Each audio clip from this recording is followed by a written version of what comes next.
Ladies and gentlemen, coming soon, a podcast you've all been waiting for. The movie podcast to end all movie podcasts. A podcast that discusses and critiques the best of the best and the worst of the worst movies playing at a theater near you. With a host whose opinions have been deemed as fact by your favorite fact checkers. And that's a fact. Without further ado, let me introduce you to the movie maestro, the tyrant of theater, the gumshoe of review, the man that makes theater employees and Hollywood execs shiver by his mere presence. Ladies and gentlemen, the judge, the jury, the sultan of cinema, Justin Henson. Welcome to the Movie Wire.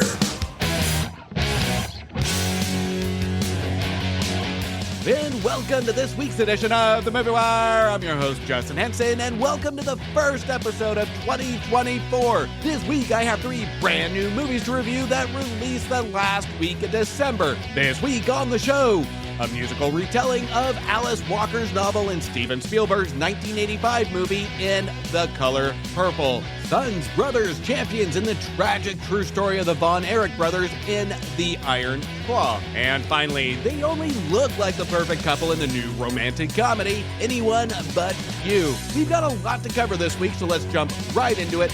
Ready for my verdict? Let's get into it. Out of the windows, what? A roar and a burst of flame. The Movie Wire podcast. We just need people like me. Podcast for hot and trending movies. The Wire. And here we go. After an amazing first date, Bea and Ben's hot and spicy attraction turns ice cold until they find themselves unexpectedly reunited at a destination wedding in Australia. So they do what any 2 mature adults would do, pretend to be a couple. In the new romantic comedy, Anyone But You. Titanic me. Oh my God, this is so cringe. Lift my arms. I've seen the movie. Have you? Can I do the line? It's king of the world. You're king of the world. Jack, I'm flying. Oh, it's the cutest thing I've ever seen.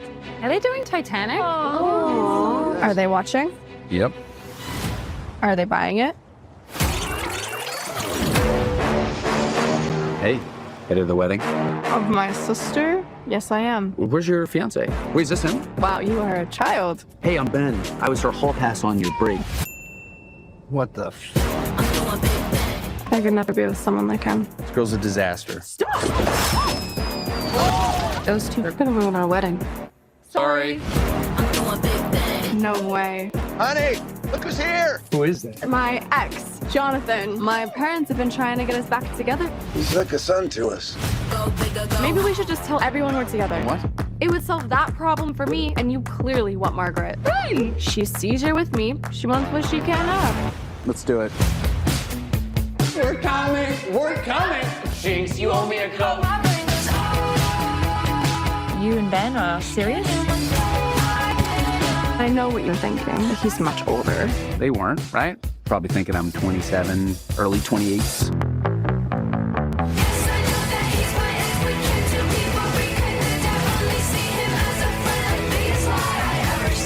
Nobody believes us. Let's just be affectionate. Permission to put my hand on your buttock. Granted. Okay, not in circles. It's not a magic lamp. Are they watching? Is it working? God damn it. Wait, I feel something. What the? What the? Where are they? What the? One might be in you. I'm good. It's probably a better way to check than what I did. It's a bad idea, right? Okay, they're gone. Show's over. Oh my God. It looks like they're going full Titanic. I love the commitment.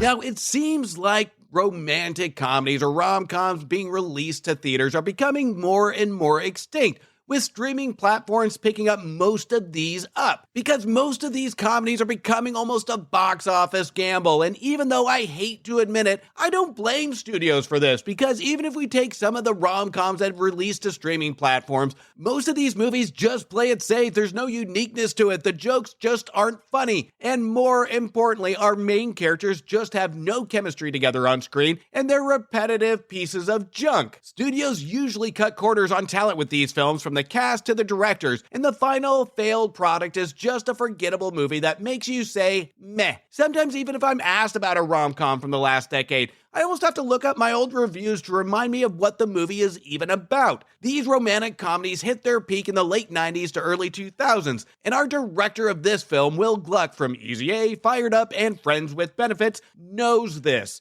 And he completely goes all in with a subtle nod to these predictable movies and almost gives the viewer a feel of early 2000 rom-coms. Where here we not only have a good chemistry between our two main characters, Bea and Ben, played by Sydney Sweeney and Glenn Powell, but our director Gluck and also co-writer Leanna Wolpert understand the importance of having a strong supporting cast to really take the pressure off of having our two main characters attempt to drive a romance, drive a comedy, and ensures we get a break from Bea and Ben once in a while to build different conflicts that feel natural. The one thing I loved about romantic comedies from the past is when we have a supporting cast of characters that get involved into a positive outcome of our characters. From racing down the freeway in a car to chase the girl, to blocking the wrong type of guy so the good and nice guy can have a shot, to even landing the cliche line of, "Go get her, what are you waiting for?" or "Go find your girl." These are cliche moments that give all those that just are hopeless romantics a shot and that feel-good feeling of false hope. Gluck and Wolpert bring back the classic formula, but they're completely self-aware, and they go all in to ensure the audience gets these feelings, and we, along with our supporting cast, really are naturally rooting for our couple. But what makes Anyone But You so special is that it adds additional conflicts that almost plays like a Shakespearean comedy with many players in the play, but Gluck ensures that all the characters and the audience are always on the same page. It's self-aware, and it's almost a subtle satire of the rom-coms that we have seen time and time again. But Anyone But You takes of what we would think would be a negative plot and turns it into a sweet, lovely, and watchable romantic romp. Director Will Gluck has almost an introverted way in his films to make a cliche film, but subtly making slight changes to give a signal to the audience that he knows you know this movie he's making, but adds his flair and slight changes where holistically by the end of the film, we remember not just the two main focal characters, but the ensemble that made us feel differently about this movie. We take every single cliche, every single stereotypical good-looking character that always seems to eat whatever they want and still look like they work out 20 hours a day, and Gluck makes it current and makes everybody on screen likable. We don't have any cliche bad boyfriends or villains or revenge stories here, which makes this feel fresh. Now, Bea and Ben have a fling and a very bad parting, until they see each other again by two of their best friends that are engaged to be married. Claudia, played by Alexandra Shipp, and Holly, played by Hadley Robinson. The pair both are flown to Australia to attend their best friend's wedding, and between family and friends and exes, the wedding brings unwanted chaos to the entire wedding party. Now, there's some very smart writing here by Wolpert and Gluck, where it doesn't try and force-feed the comedy. It sticks to a consistent tone. When I first saw actor Glenn Powell on the credits, I was concerned that this is what I was going to get, is a forced romantic comedy. But Powell, open and honest, I haven't been a huge fan of when it comes to him leading a role. I know in the past on my episodes, I have expressed my dislike for the distracting facial expressions and the smugness he presents on screen in previous movies, more specifically in Devotion from 2022. But here he tones it way back, and he and Sweeney actually do a great job bouncing off each other without it feeling forced. We do feel a certain chemistry between the two. Now, at times, I do feel some situations can be a little forced and some of the performances are a little over the top, more specifically Gada, who plays Pete, almost a naturalist type of character, along with, sadly, Brian Brown, who gets a little too comfortable in his father-in-law role that seems not to get the idea of the character very well. And the climax, when we get to Gluck style, can feel a little over the top, but at the same time, it's a good over the top to really put a bow on what Gluck is trying to portray. Anyone But You knows exactly what it is, and it knows exactly how to make an old formula feel fresh again. And it may not be laugh out loud funny, but it does add a subtle cuteness as watching a couple laugh and hold hands while walking down the street. It just makes you feel good. And that's something we are missing from a good romantic comedy these days. I'm giving Anyone But You 3 stars.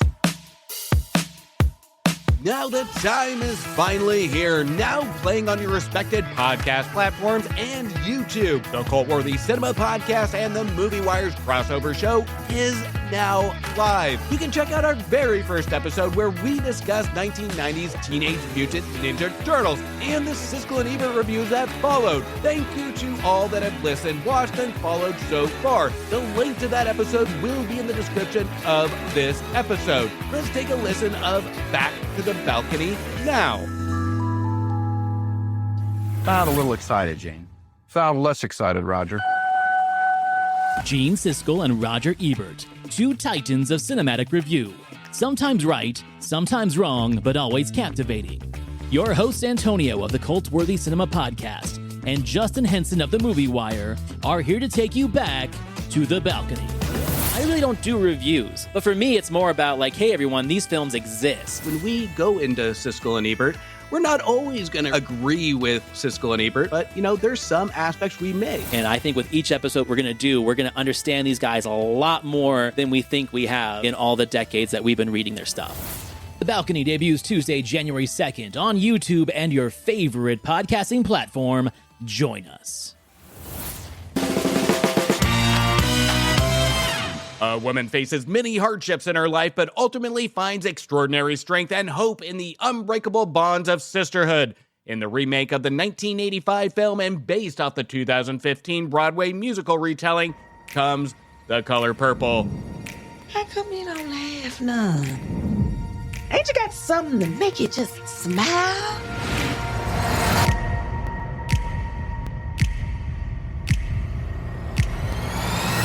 My sister, and I ain't seen her in years.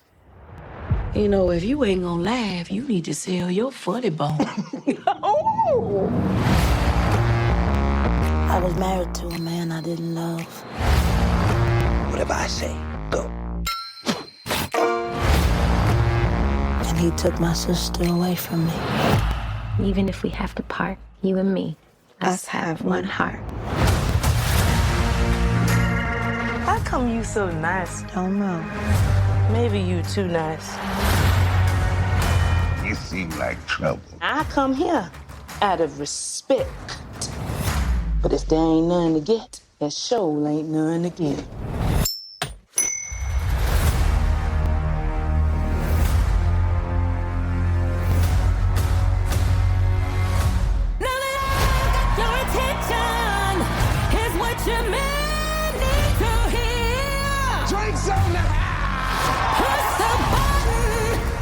There's gonna be some changes made.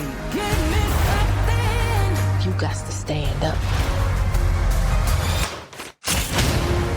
I know my sister's somewhere in the world. Someday we're gonna meet again. Keep your head held high, just like Mom taught us. It's time I be free from you and then turn to creation. I'd die before I let that happen. Good. That's just the going away present I've been needing. Oh!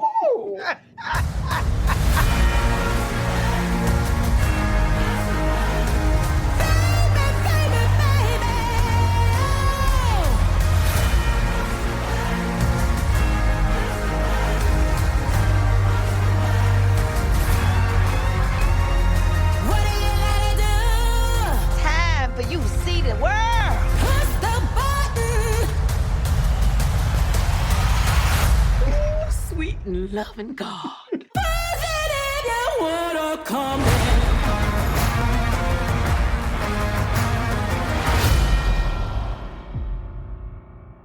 In her first major motion picture, 2004 American Idol winner and award-winning musical artist Fantasia plays Celie, who previously was played in 1985 by Whoopi Goldberg. The 1985 film adaptation sets the foundation for this version, along with more familiar feels attached to the Broadway musical. Now, I am a fan of both the 1985 Spielberg directed version and the Broadway show.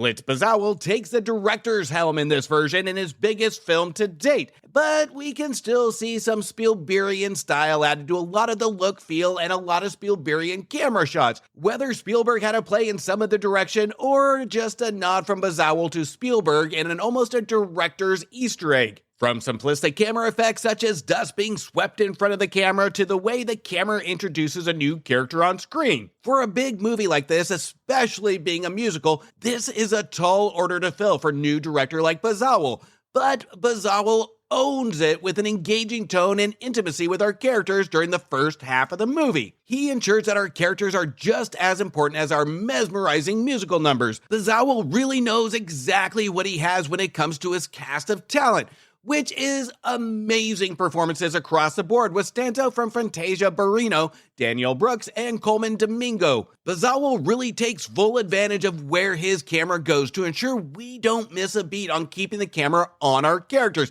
at the exact appropriate time to feel the range of emotion from each individual. This also includes during the musical numbers, but this can also be a fault in the first half of the movie, where Bazawul has certain scene changes during musical numbers that seem distracting. From a prison chain gang to a waterfall, we see a couple of these bizarre transitions in the middle of the musical numbers that don't really do much other than make the lyrics of the musical numbers harder to understand the meaning or what Bazawul is trying to symbolize. This is where we see some faults in Bazawul's direction, where he has trouble balancing the messaging between the story, characters, and music to make it all kind of blend together in unison. We have an inconsistent focus between the music, then a focus on the characters, but when it comes to how that translates to story, leaves a big question mark on what Bazawul's trying to do. And that makes it so the intent at times we have to kind of read in between the lines, and it starts to become clear by the end of the second act to the beginning of the third act that this is about a journey of a woman through pain, hardship, abuse, and loss. But we have to read between these lines to really gain this knowledge. I kept getting this subtle feeling that everything was being sugar-coated, and I didn't know what Bazawul was trying to tell us, or even where he was trying to take us. When the movie kicks off with some musical numbers in the first half of the movie, these are filled with marvelous choreographed dance scenes and a ton of great energy. When we get to songs that should be solidifying our characters' emotions, this is where Bazawul's direction struggles to tie in the story and the emotion from our characters. We get so much energy and Broadway-style spectacle from the second half of the movie, it softens what should be an emotional message that should be prominent in our character's journey. As our musical numbers seem to overload the movie with songs that should feel more emotional than what we're presented with, it waters down moments and feelings of serious topics of abuse, racism, loss, attempted rape, in moments when we should feel sad and even extremely angry. I felt at times the movie was sugarcoating or tiptoeing around these topics, when it really needed music to address it heads on, or less music to have the characters address it head on. There is a scene where we have our character Sophia, a vocally powerful and a strong-willed character, who stands up for herself, which is one of the longer scenes without being interrupted by a musical number. We have Sophia turn down a job to a high official to become their maid. When we see this scene, it makes it more apparent with how powerful and emotionally charged it is. The filmmakers should have lost a couple of the musical numbers and focused on the characters and performances. And this isn't easy for me to say because I love my musicals with a lot of musical numbers, but only if it helps build the emotion or help tell the story. We don't have either here, which is frustrating because a lot of the songs are fantastic. We just miss the mark on the songs that should get an emotional reaction from the viewer. At one point, we have Fantasia sing a song, I'm Here, which is intended to be a powerhouse of emotion during our main character's personal journey, as that of what we got with Jennifer Hudson in Dreamgirls singing You're Going to Love Me. But the song, even though well vocally performed by Fantasia, doesn't hit the emotional trigger to really bring the viewer into Seeley's head.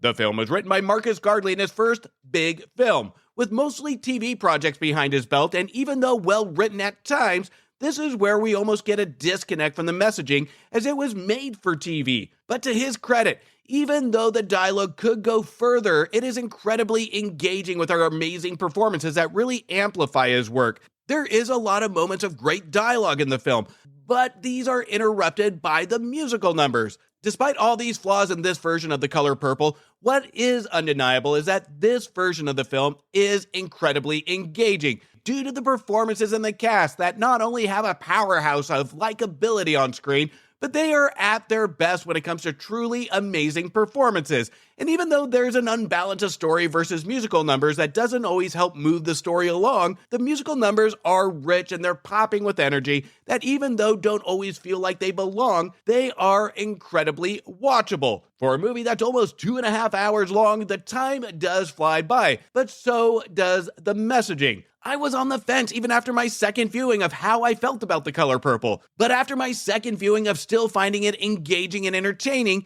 even with the messaging, character, and story flaws, I have a hard time saying I wouldn't recommend it. The Color Purple does play like you're watching the live stage musical from the last row of a Broadway show because the emotion feels distant.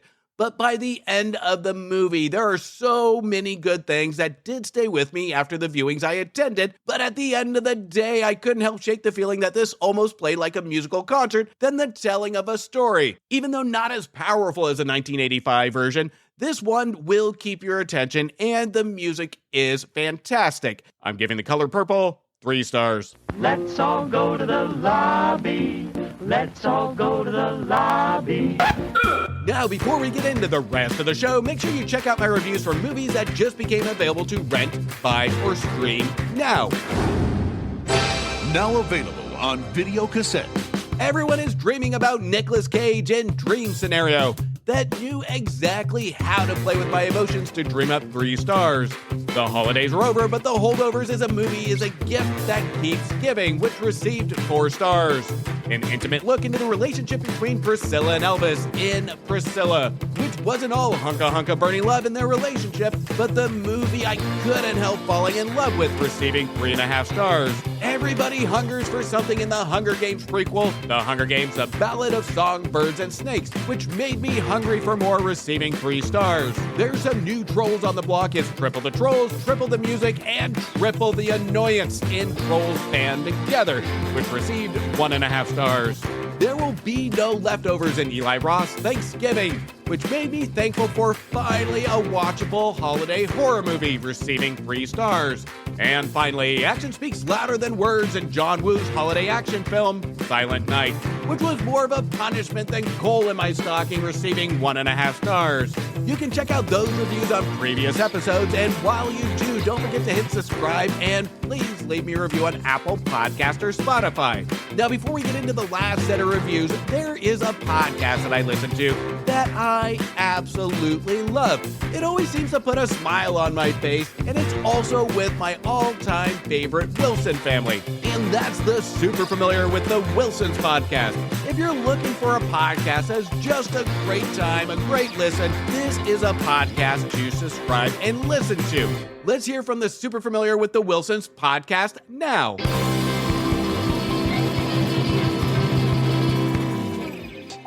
The Super Familiar with the Wilsons podcast. You know that family whose house you hung out in when you were a kid? The house was a little loud and chaotic, but always fun, and sometimes felt more home than home. Well, that's us. We're the Wilsons, and we welcome you into our podcast with silly chat, ridiculous games, and interviews with interesting people. Like a spin doctor. The Super Familiar with the Wilsons podcast. Welcome home. The true story of the inseparable Von Erich brothers who made history in the intensely competitive world of professional wrestling in the 1980s in A24's The Iron Claw. Ever since I was a child, people said my family was cursed. Mom tried to protect us with God. Pop tried to protect us with wrestling. He said if we were the toughest, the strongest, nothing could ever hurt us. I believed him. We all did. Morning. Pants tomorrow, please, David. Carrie, I want you to join your brothers in the ring. Yes, sir. I love that. Now, we all know Carrie's my favorite, then Kev, then David, then Mike. But the rankings can always change. What do you want in life, Kevin Von Erich? More ribs? I want to be with my family. You know, be with my brothers. What do you like to do, brothers?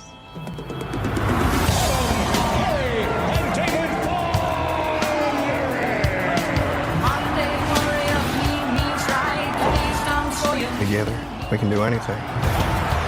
We're here to restore justice to the Wrestling Federation that our father built with his own two hands. The hands that were passed down to us. The hands that will deliver the Iron Claw to you. So what do you think? Like we're alive. I love your family, Kevin. You gonna be an uncle? Yes, sir. Oh, man, that makes me so happy. I'll talk to you about something, Mom. Dad's too tough on us. You gotta say something. Baby, that's what your brothers are for. Feel that? You feel that? That's pressure. You need to push it too hard. I'm fine, Kev. Seriously, I'm just sick. I'm scared, man. It all out of control. That's a terrible accident. I should have stopped him. I need to think about my family. Your job is to wrestle. Live up to that deal, what we are through. I told you to look out for him! I just love being out there with you guys. It's the only thing that matters to me. The Bonner will forever be the greatest family in the history of wrestling!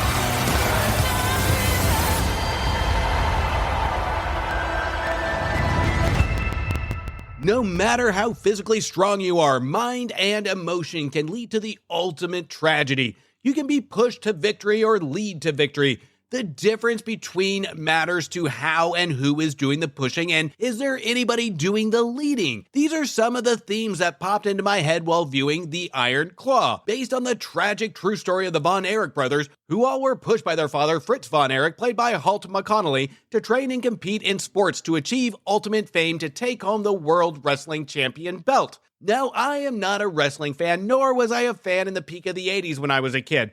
But I was actually aware of the Von Erich tragic events that took place. And the Von Erich family did suffer tremendous tragedy. There is no doubt about that. And our writer-director Sean Durkin tiptoes around how Von Erich brothers got to the point of tragedy. Now, the center around this tragedy is our father, Fritz. And this is a character where Durkin really asks the viewer to put the pieces together on how we got to the end of the journey with our brothers. Durkin never really has many over-dramatic lines with our Von Erich family to really say this is the reason, this is how, this is the man that fueled the flames to inner destruction of his sons. Durkin allows the personality of our father shine through the dialogue without any over-dramatic scenes of emotions, and rightfully so. Durkin does a great job with keeping our Fritz Von Erich character a prime motivation of his dialogue, with the overlaying message of emotion is weakness, but winning, physical strength, fame, and pure male masculinity is how one goes through life. Durkin puts the audience through these emotions without force-feeding us any of that pure over-dialogue, over-dramatic emotion. We have to experience it alongside our Von Erich brothers. There's an early scene in The Iron Claw that paints a picture of how we are to view our father Fritz, where in Act 1 we have our Von Erich family sitting around the table for breakfast. Fritz addresses his four boys and what he thinks is motivation. We all know Carrie's my favorite, then Kev, then David, then Mike, but the rankings can change. This line of dialogue is enough to make any parent's stomach twist with anger. But our boys show no emotion in front of their father during this statement. Like it's the normal for this house. Now, some viewers might have an emotional problem with how Fritz is portrayed in the film, with not making it more apparent what an awful parent he really is. Durkin does with the viewer what Fritz does with the boys, which is almost gaslighting the viewer. We have scenes of him physically coaching our boys, smiling, encouraging, playing along with them. There's a certain positivity around him when he is helping to train our boys. It shows a happy marriage with him and his wife Doris, played by the very talented Maura Tierney, who matches her husband's sternness, but the two show examples of still being in love. The two seem to back each other's decisions to a T, with neither one stepping on each other's toes with how the boys are raised. It raises moral and emotional questions of how we feel about him and his marriage and the parenting during the runtime. But then we get into the intimate family conversations. This is when the emotional abuse is present. Durkin almost has a bigger message here that is using the Von Erich family as a vehicle to tell, where Fritz never physically abuses his boys, but rather sets an emotionless standard and obsession with physical masculinity, winning his acceptance,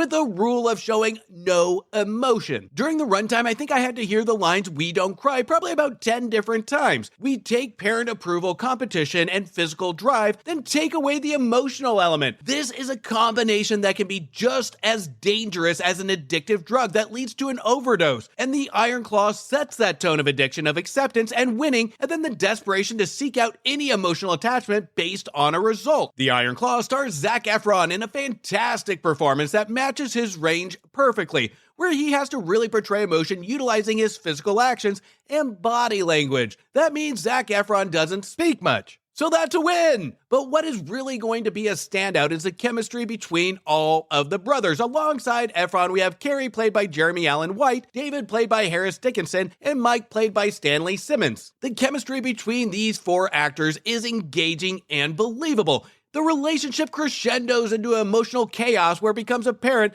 as they mentally become unstable, they have to rely on each other. The performances and the messaging, Durkin does make the viewer work a little bit and push through the layers of what he's going after. And I think that's appropriate given how he's trying to represent our family. Even though this is a true story, Durkin doesn't take the easy way out and make it a dramatized telling. The events that unfold is heartbreaking, but Durkin never gives into this heartbreak to change the emotional tone of the movie. He consistently matches the emotional feel from start to finish, which is no emotion. But just like our family, he challenges the audience to put ourselves in the shoes of our four boys and take the idea of tragedy, and presents it to us and asks the viewer to follow his journey. And finally, with the outcome, he asks, what did you emotionally take away? And this might take a little bit of critical thinking to really deep dive into what you just saw. We are asked as an audience during this runtime to give emotion to this movie, to give emotion to our four boys, as in a metaphorical clapping for Tinkerbell to bring her back to life. The audience or the viewer is the emotion for this movie. We're asked to interpret this emotion because the filmmakers aren't going to give us much. And some may walk out of the Iron Claw with slight disappointment that they wanted a sports movie to hand emotion to them. That doesn't happen here. The movie places us as we are part of the Von Erich family, eavesdropping, and we are creating an opinion for ourselves. Now, at times with this strategy, Durkin's screenplay can be so one-dimensional, and the movie does drag out, where it doesn't know where it wants to go. And we miss some good opportunities to really have more individual conversations with our brothers, and to build that relationship even a little bit more. And the film does rush itself in the last act, so the pacing and balance is off. Even though I found it interesting and the strategy interesting by Durkin, I found my eyes getting a little heavy about the hour and 45-minute mark. I really wanted more of our brothers' interactions. I wanted a bigger chemistry build, even though I did love the chemistry of what I did see on screen, and time to really get to know these characters. This is the problem with a one-dimensional screenplay, is that it's so focused on Zac Efron that we at times forget that we want to spend more time with our other brothers to really see that delivery of trauma, fear, and sadness. This is where the film really misses the mark, and at one point made me question Durkin's intent of what kind of story or whose story he wanted to tell. If we're going to have this brilliant strategy of involving the viewer into Von Erich's family and making us really critically think, I needed more from the entire family. I needed more, especially from our mother, Doris, again played by Maura Tierney. I need to see both sides of the family, our married couple and our brothers apart, may have shed some more light into this family. Sean Durkin's The Iron Claw has a great strategy of how it wants to tell the story, but sadly we are missing elements to really execute this 100%. By the end of the film, I couldn't help but feel I was missing something more. Those that are thinking this is going to be a movie about wrestling, a motivational sports film, a powerhouse of emotion, you may find yourself disappointed because unlike many based on true story sports movies, The Iron Claw will have many mixed reactions, especially with the unbalanced, the one-dimensional screenplay that drags at times during the middle of the film, and a feeling of a missing element by the end of the movie. But Sean Durkin's The Iron Claw will make you work, think, and discover your emotions, just like our four Von Erich brothers had to do. I can't say that I would fully recommend The Iron Claw, but I do admire Sean Durkin's attempt at really creating a story that makes the audience work and critically think, just as much as our four brothers do. But there is so much missing elements here to really execute that strategy, but it's an ambitious strategy by Durkin that I have to call out. Durkin's direction is 4 stars, but the movie I'm giving a very marginal pass at 2.5 stars. And that's a cut on this week's edition of The Movie Wire. I want to thank you for listening and thank you for your support. You can also show support by following me on Instagram, Blue Sky, X, Thread, Facebook, TikTok, YouTube, and Letterboxd at Movie Wire Show. And please don't forget to leave a review on Apple Podcast or Spotify. And just a reminder, Back to the Balcony is now live. Listen, subscribe, review. The link is in the description of this episode. Until next week, do me a favor. Make sure you stay for after the credits to show the respect to those that put their blood, sweat, and tears into making a feature film, and support your local movie theaters.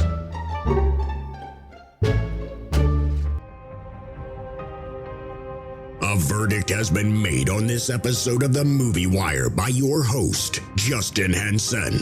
He thanks you for listening to the show. You can follow Justin on Instagram and Twitter at Movie Wire Show or visit his website, www.themoviewire.com. Oh, and don't forget to leave a review on Apple Podcasts and Spotify. I'm sure he'd love to hear from you. Until next time, we will see you at the movies. Thank you for bringing me to the movies.